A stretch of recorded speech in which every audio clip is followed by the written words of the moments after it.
Welcome back to AU Family Channel, and thank you so much for being here. It truly means the world to have you as one of our loyal listeners. If our stories have ever touched your heart, we are so grateful that you keep coming back to spend this time with us. So find somewhere comfortable, take a slow, deep breath, and let us begin today's story, together. My father left when I was 7, and for 11 years the only thing I knew about him was the shape of the empty chair at the end of our table.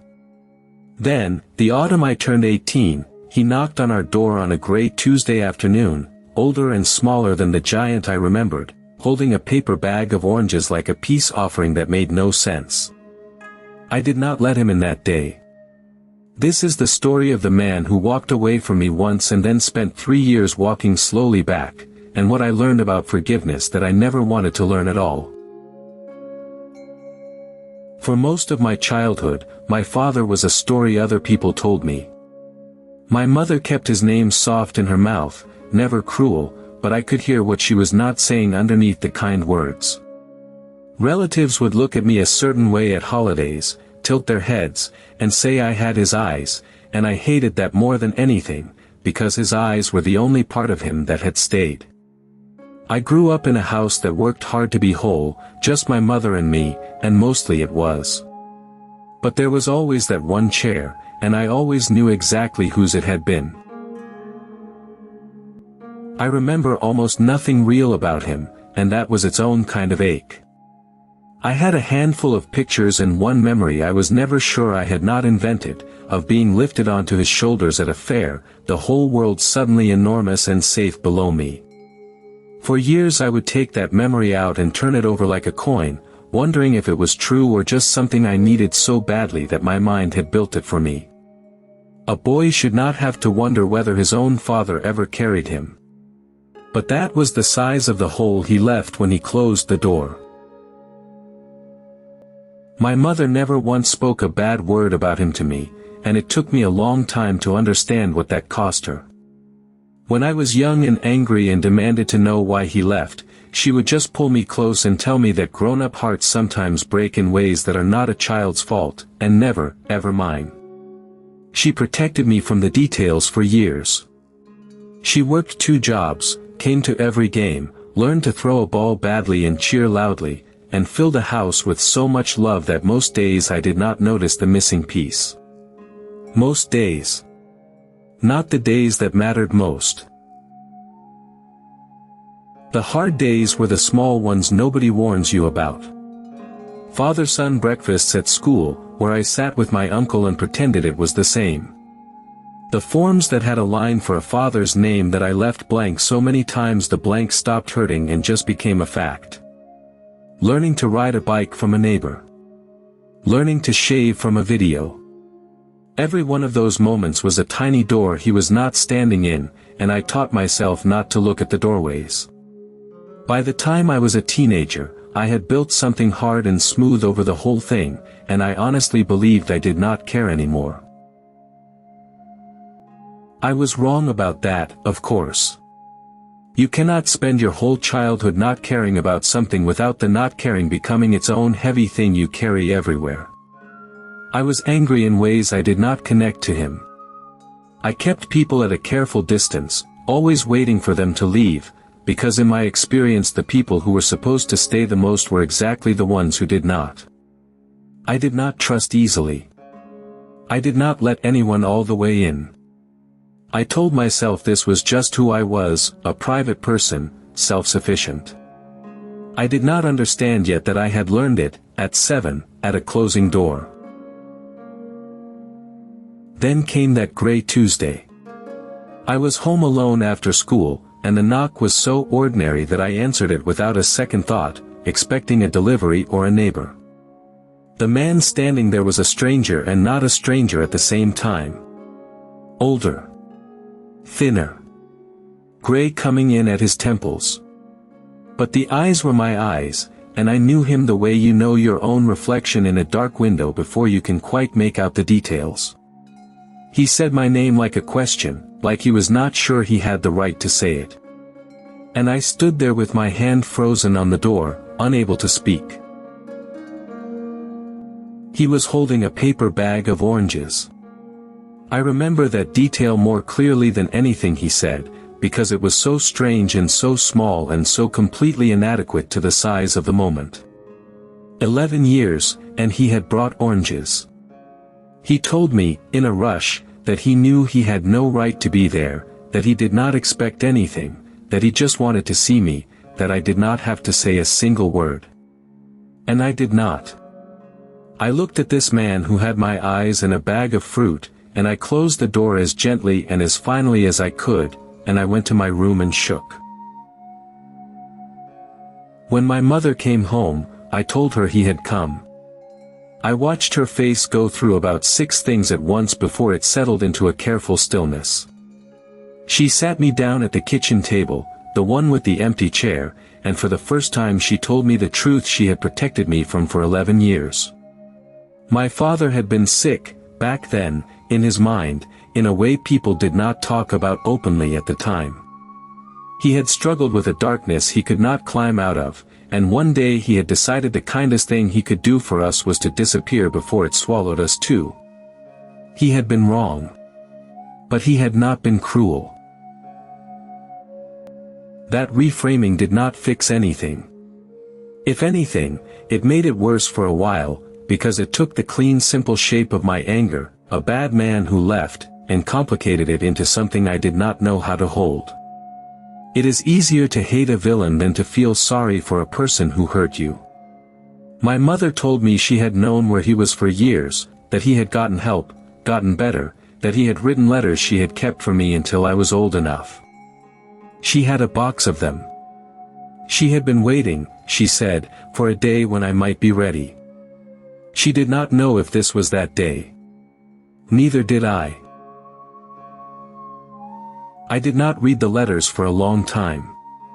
The box sat in my closet like something radioactive, and I would look at it and feel 100 things and close the door again. Part of me wanted to burn it. Part of me wanted to memorize every word. Mostly I was furious that he had done this to me, shown up and cracked open a thing I had spent a decade sealing shut. I had been fine. I had built a whole self out of not needing him. And now that self felt like a house someone had walked through and left all the windows open, and the cold was getting in everywhere. He did not knock again right away, and somehow that was worse. I found myself listening for it. I would come home and check the step for a paper bag. He had disturbed the water and then vanished back under it, and I hated that I was watching for him. About 2 weeks later, a letter came in the mail, addressed to me in careful handwriting. He wrote that he would not come to the door again unless I asked him to, that he would not push, that he understood if the answer was never. He left a phone number. He said he would keep it the same for the rest of his life, just in case. Just in case. I kept that letter in my pocket for a month. I did not call. But I did, finally, one sleepless night, open the box in my closet. I read the letters in order, from the oldest, and I watched my father grow up backwards through them, from a man drowning in apologies to a man slowly finding solid ground. Early ones were hard to read, full of a pain so raw it embarrassed me. But over the years the writing steadied. He talked about the help he was getting. He talked about me, always, wondering who I was becoming, hoping I was kind, hoping I was loved. He never once asked me to forgive him. He only ever hoped I was okay. There was one line I could not get past. In a letter from when I was about 12, he wrote that he thought about me every single day, and that not being in my life was the price he paid for having once been too broken to be safe in it, and that he would pay it forever without complaint if it meant I got to grow up whole. I read that line so many times the paper went soft. Because I understood, sitting there at 17 going on 18, that this was a man who had punished himself for 11 years, who had gotten better and still stayed away, because he thought that was what love looked like. He had been wrong about that too. But God, he had meant it. I still did not call. I want to be honest about how long this took, because forgiveness in the movies happens in an afternoon and forgiveness in a real life takes seasons. I finished my last year of school. I got the letter about him, read the box of letters from him, and carried all of it around inside me like a stone I could not set down. My mother never pushed. She only said, once, that whatever I decided, she would stand beside me, and that I did not owe him anything, not a call, not a conversation, not forgiveness. That it was mine to give or keep. Somehow her telling me I did not have to was the thing that finally let me consider that I could. The lowest point came at my graduation. I stood in that gown scanning a crowd of families, mothers and fathers together, and I felt the old blank space open up wide inside me. My mother was there, beaming, holding a sign, worth 10 fathers. But I found myself looking, actually looking, for a gray-haired man at the back who might have come. He had not. Of course he had not, because I had told him not to, because he was honoring the wall I had built. And I understood, standing there in my cap, that I had been testing him by staying silent, hoping he would break the rule and prove he cared, while he stayed away precisely because he cared. We were both trapped in the same sad, careful dance. So that night, still in my gown, I took out the letter with the phone number, and my hands were shaking so hard I misdialed twice. When he answered, his voice was older than I expected and it broke on the single word hello. I did not know what to say. So I said the only true thing I had. I said, "It's me." And there was a silence on the line so full I could hear him not breathing, and then I heard this man, my father, begin to cry in a way that told me he had been waiting years for a phone to ring. He kept saying thank you. Not sorry. Thank you. Thank you for calling. Thank you. We talked for 2 hours that first night, about nothing, about everything. He did not flood me with apologies, which I later realized he must have practiced, must have promised himself he would not do. He asked me questions. He wanted to know what music I liked and whether I still hated onions the way I had at 7 and what I dreamed about doing with my life. He listened like every answer was a gift he did not deserve and could not believe he was receiving. When we hung up, I sat in the dark for a long time, wrung out and strange and lighter than I had felt in years, and I did not entirely understand why. We started slow. A phone call on Sundays. Then coffee, in a public place, both of us nervous as anything, 2 grown men who were also a father and a small boy meeting across a table for the first time in 11 years. He was gentle. He never assumed. He never called himself my dad, only my name, waiting to be told what he was allowed to be. And there were things about him I liked despite myself. He was funny in a quiet, dry way. He noticed things. He remembered every detail I told him, so that the next time we met he would ask a follow-up question that showed he had held my words all week like something precious. It was not smooth. There were days the old anger came roaring back with no warning, days I would be sitting across from him and suddenly think, where were you when I learned to ride a bike, where were you at the father breakfasts, and I would go cold and short with him. And the thing that undid me, every time, was that he never got defensive. He would just look at me with those eyes that were my eyes and say, I know. I know I was not there. You are allowed to be angry about that for as long as you need to be. He never once asked me to hurry up and heal so that he could feel better. He just took it. About a year in, I asked him the question I had been carrying my whole life. I asked him why. Not the version my mother had given me, but his version, in his words. And he told me. He told me about the darkness, about waking up one morning unable to be sure he could keep us safe from the worst of his own mind, about the terror of loving us and not trusting himself. He told me leaving was the hardest and worst and most loving thing he ever did, and that he had been wrong, that he saw now that a broken father who stays and gets help is 1,000 times better than a perfect absence. He wept telling me. And I believed every word. The real turning point came the day my old bike broke. I was home from my first term away, and the chain snapped on the bike I had taught myself to ride, and without thinking I called him. Not my mother.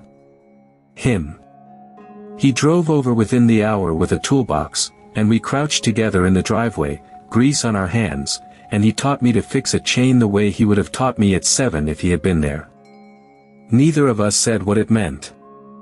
We did not have to. Halfway through he had to stop and turn away and press the heel of his hand to his eyes, and I pretended not to see, and I loved him. There. I had said it to myself. I loved him. That night I told my mother that I had called him about the bike, and I watched something settle in her face, a relief and a grief all mixed together. She told me she was glad. And then she said something I will never forget. She said that letting him back in did not erase everything she had done, that being both parents for 11 years was not undone by him fixing one bike chain.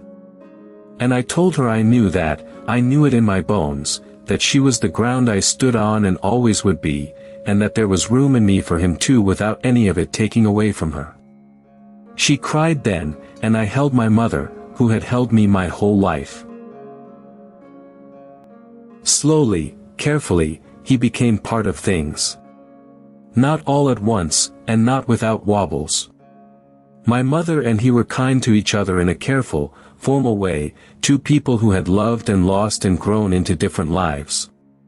But they could be in the same room now, at my things, and once I caught them laughing together about some memory from before I was born, and the sound of it did something to the 7-year-old still living inside me. It was not the family I had lost. That family was gone forever and I had made my peace with mourning it.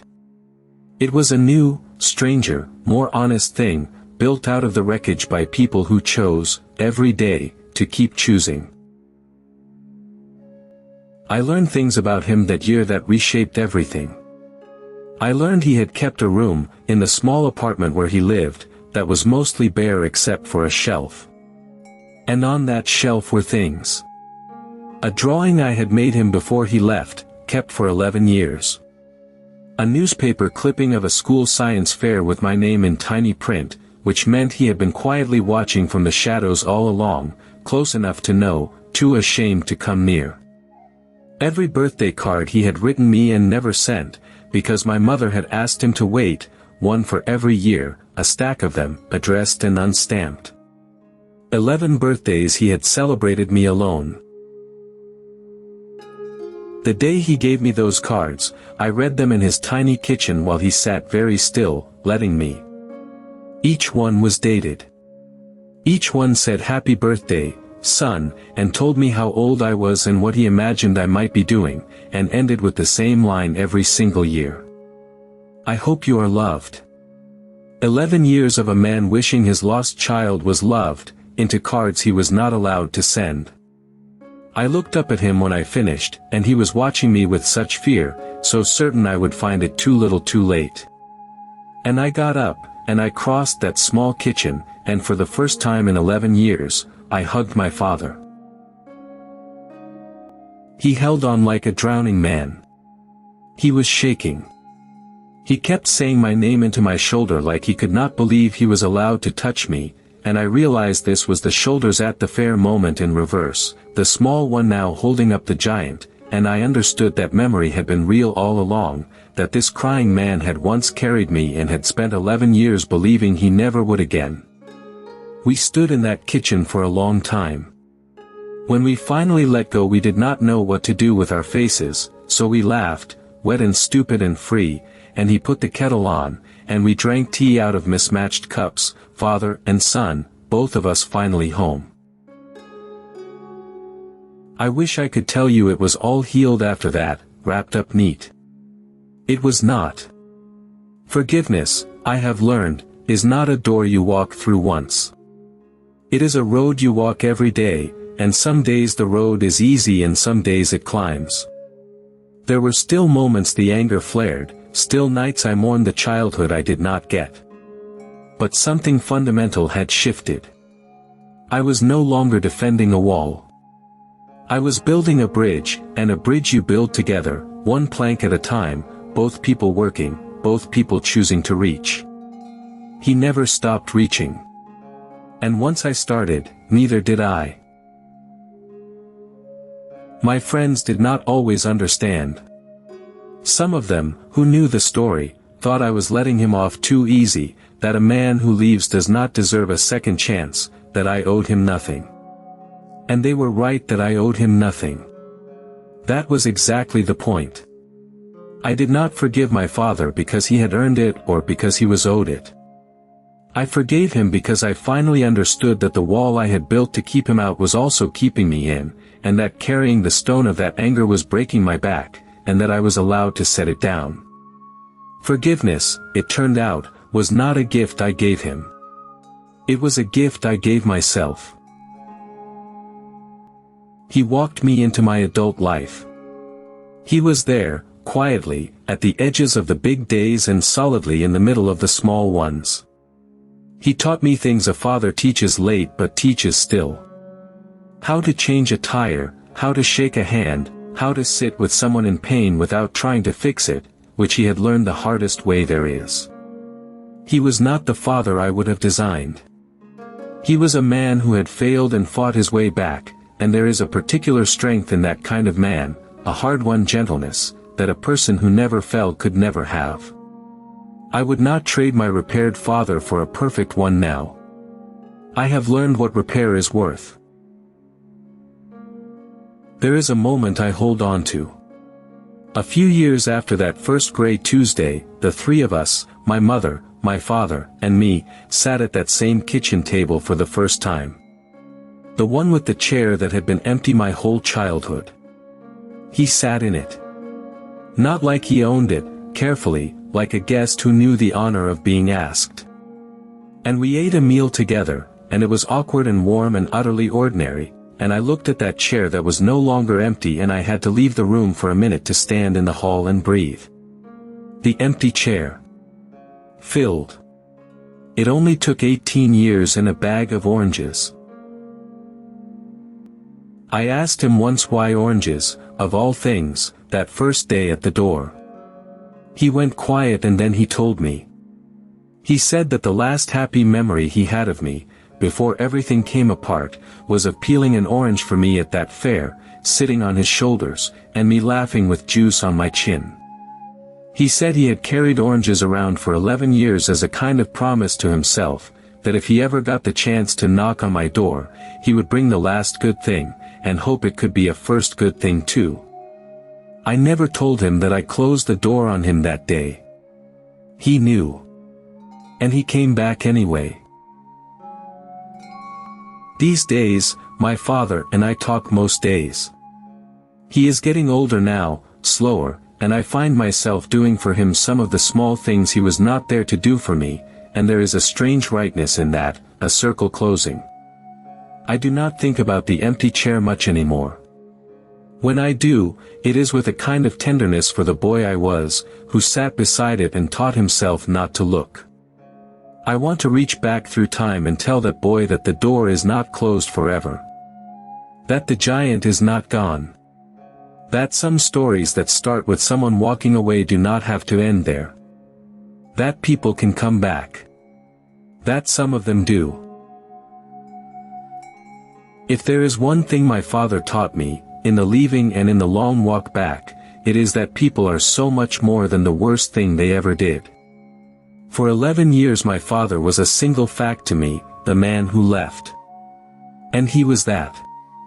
But he was also a man who was sick and got better, who loved me from a distance he believed was mercy, who wrote 11 birthday cards into the dark, who kept a shelf of a son he thought he had lost. We are none of us only our worst moment. And when we let someone be more than their worst moment, sometimes, we give them room to become their best one. I learned that forgiveness is not forgetting, And it is not saying that what happened was okay. What happened was not okay. A boy needed his father and his father was not there, and no amount of oranges undoes that. Forgiveness was something else. It was setting down a weight I had carried so long I had stopped feeling it, until the moment it was gone and I understood how heavy it had been. It was choosing to walk toward instead of away.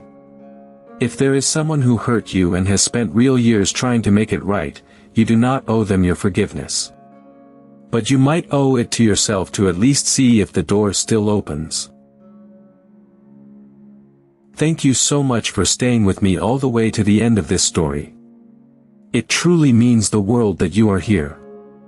If my father's long walk back moved your heart, please give this video a like and subscribe to AU Family Channel, where a brand new story is waiting for you every single week. And remember what those 11 birthday cards taught me.